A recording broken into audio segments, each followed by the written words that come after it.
Hi friends, வெங்காய துவையல் அரைக்க போகிறேன்.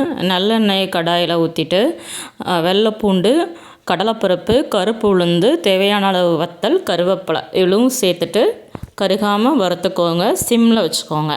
வெள்ளைப்பூண்டு நல்லா பொரிஞ்சு வாசனை வர ஸ்டேஜில் ஒரு பெரிய கப் அளவுக்கு சின்ன வெங்காயம் இல்லைன்னா பெரிய வெங்காயம் எடுத்துக்கலாம், ஓகேவாக இருக்கும். பட் சின்ன வெங்காயம் தான் டேஸ்ட்டாக இருக்கும். இதுவும் நல்லா ப்ரௌனிஷாக எல்லா பக்கமும் மாற மாதிரி வதக்கிட்டு ஆற வச்சு அரைச்சிக்கலாம். இப்போ ஆற வச்சாச்சு. மிக்சியில் உப்பு, சட்னிக்கு தேவையான அளவு உப்பு சேர்த்துட்டு இப்போ அரைச்சிக்கலாம். அரைக்கும் போது நார்மல் சட்னி மாதிரி நிறைய தண்ணி ஊற்றி அரைக்கக்கூடாது. 1 ஸ்பூன் இல்லைன்னா 2 ஸ்பூன் கொஞ்சோண்டு தண்ணி ஊற்றி அரைக்கணும். அப்போ தான் கெட்டியாக இருக்கும். சட்னியோட டேஸ்ட்டும் நல்லாயிருக்கும். நார்மல் தக்காளி சட்னி மாதிரி இருக்காது. இந்த மாதிரி கெட்டியாக இருந்தால் தான் அதோட டேஸ்ட் நல்லாயிருக்கும். இது ட்ராவலுக்கு ரொம்ப நல்லாயிருக்கும். தாளித்து வச்சுக்கிட்டிங்கன்னா மறுநாள் காலையில் வரைக்கும் டேஸ்ட்டாக இருக்கும் ட்ராவல் கொண்டு போகிறதுக்கு. இன்றைக்கி நான் வீட்டில் இருக்கிறதுனால நான் அதை தாளிக்கலை. இந்த மாதிரி வலித்து பாத்திரத்தில் மாற்றும் போதும் கொஞ்சமாக தண்ணி சேர்த்து இது பண்ணிக்கோங்க. இப்போ கம்பு தோசை ஊற்ற போகிறேன்.